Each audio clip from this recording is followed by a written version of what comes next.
Another family of lizards living in the treetops has an even more varied repertoire of signals. They use not only gestures, but body colours.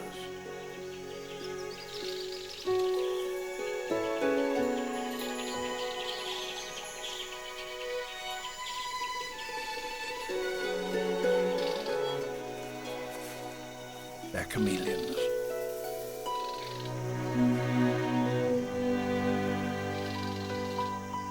Their stronghold is the island of Madagascar. And here there are over 60 different species of them, almost more than in all the rest of the world put together. This is a panther chameleon, and it's marvellously adapted for life among the branches. Its toes are divided into two bundles, 3 and 2, and that means that it can use them just like forceps. Their grasping feet, supplemented by their gripping tail, enable them to become remarkable slow-motion acrobats.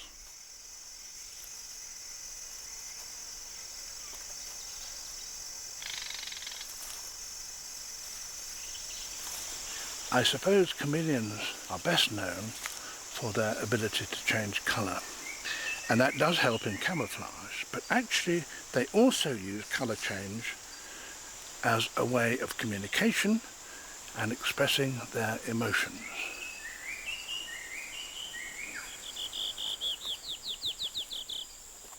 When a male panther chameleon spots a rival, he expresses his fury in glorious technicolor.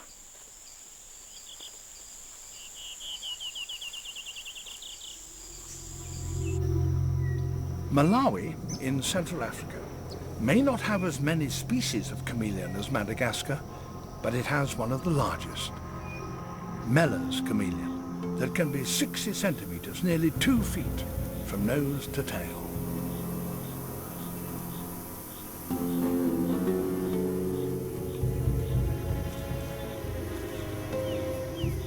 Rival males, when they do battle, deploy a range of threats that is truly formidable.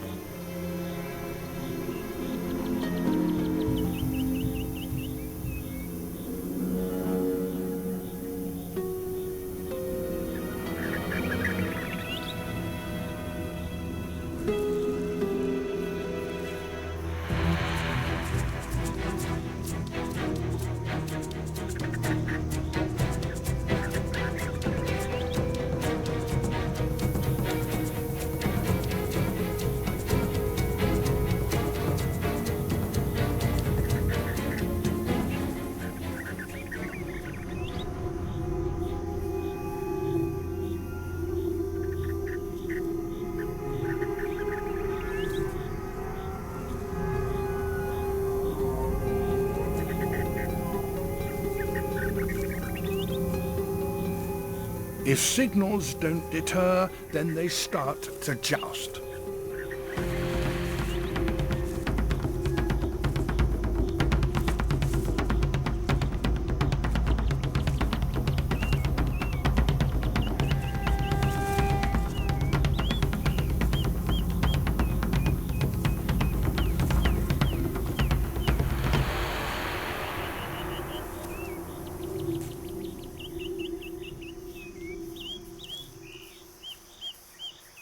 It's not only males that fight.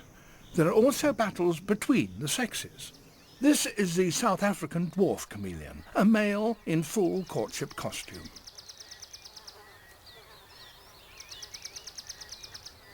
This, somewhat less colourful, is a female.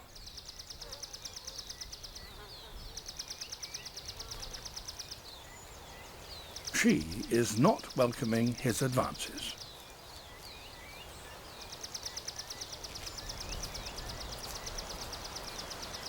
As her mood darkens, so does her skin.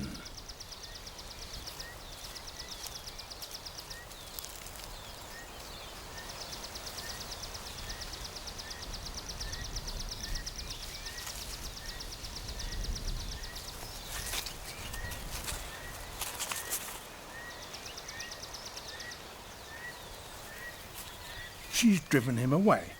But why?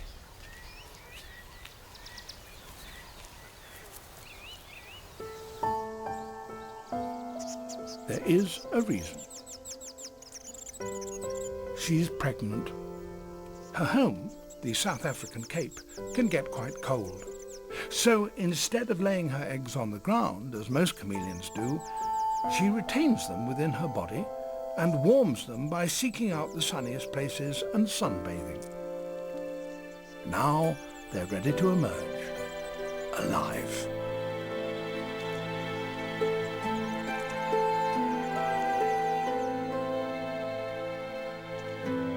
Producing babies in the branches might seem to be a risky business, but the membrane enclosing each one will stick to a twig if it hits one. And when at last the babies disentangle themselves, they immediately deploy their formidable chameleon grip.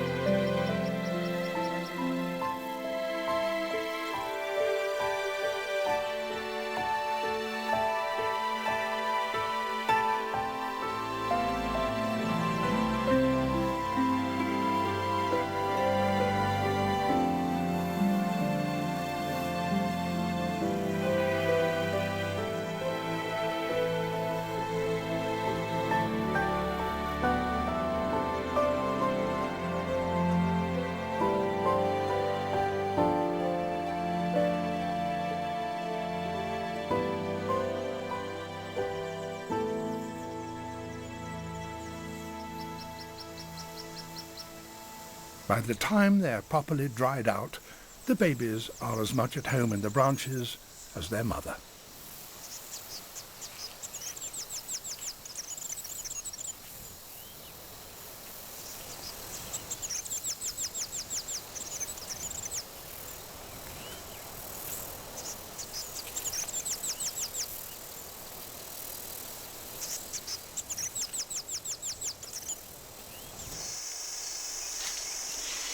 But for the most extraordinary chameleons of all, you have to look not up in the trees, but down here on the leaf litter.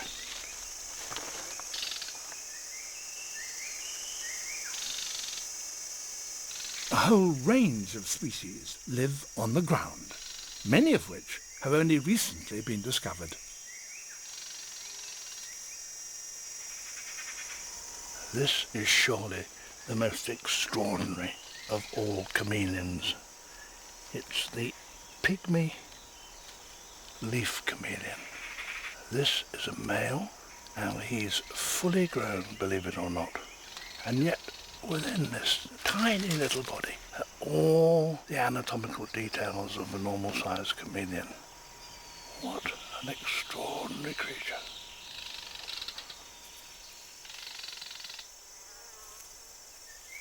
Like all chameleons, it catches its food with its tongue. It eats tiny flies.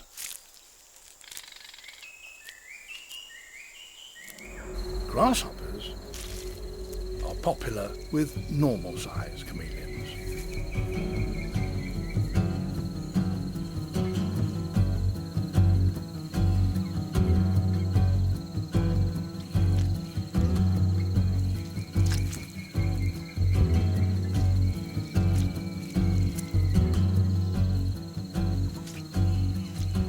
The tongue contains a tapered rod encircled by muscle.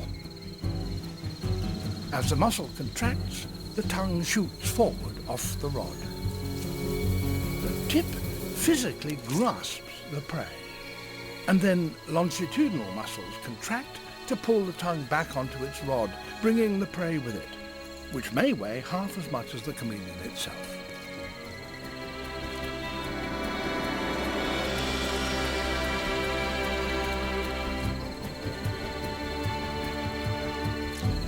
The whole action, in reality, is completed in a second or so.